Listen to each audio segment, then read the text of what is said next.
Magandang gabi. Nandito pa rin kami sa San Mateo, Rizal.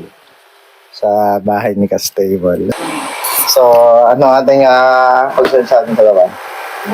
Nararamdaman. Ano mga nararamdaman? Sa kanya yan dito ko, sa may hips. Nakapagpacheck na si Dr. Sa orthopedic. Ano sabi sa'yo? Lumbar stenosis sciatica. Yun na, dito Yun yung na sabi. galing. Oo, dyan. Ano? Pababa. Hanggang dito nga, hanggang pababa. Tapos parang may nararamdaman akong malamig sa Yun, legs. Tapos, pag naglalakad ka, hindi naman na... Pag naglalakad, okay naman. Pero pag medyo matagal sa paglalakad, yun masakit. Tapos pag matagal na nakaupo, masakit din. Na pag naglaba ako kanina eh. Yung mga rehabilitation exercises silang hindi sila. Meron kaya na hindi ko sinusunod eh. Oh my God! Kaya tamad ako eh. Yan, ha? Lahat. Nasusunod lang, pero hindi madalas. Sige po, gawa na natin ang paraan yung nararamdaman niya na yan. Ano yun?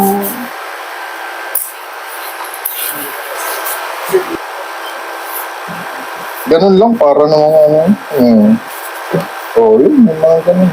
May lalagot ako, may hindi lalagot.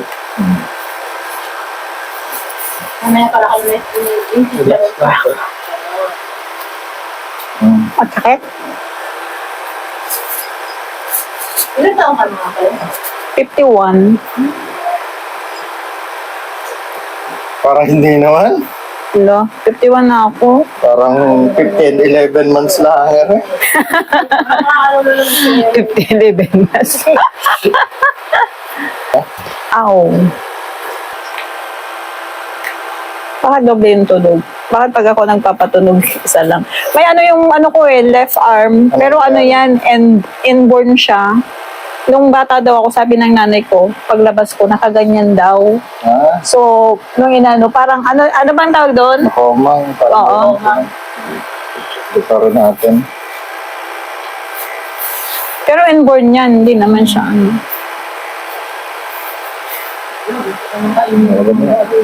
Ha? Ganyan lang. Ha? Kasi, inula ni Marlon. Ganun lang.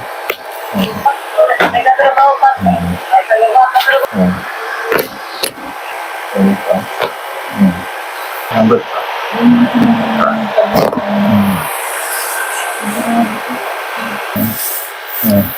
Ow! Lambot pa. Mapilitan na naman ako mag-burst over kasi hindi ko napansin na lobat na naman pala yung ating bike dahil sa sobrang busy. O yan, rehab na kay ate. Na-adjustment. Din natin po guys hanggang dulo ha. Tapos ayan, disadjustment naman. Ayan, syempre, left and right yan. I-adjust natin para mas maganda ang paglasan ni ate after. Inhale. Exhale. Relax. Ayan, face. Nagano tuloy ako. Para akong nadighay. Ako nagtaka doon, bakit hindi sinabi sa inyo ni Mami dati.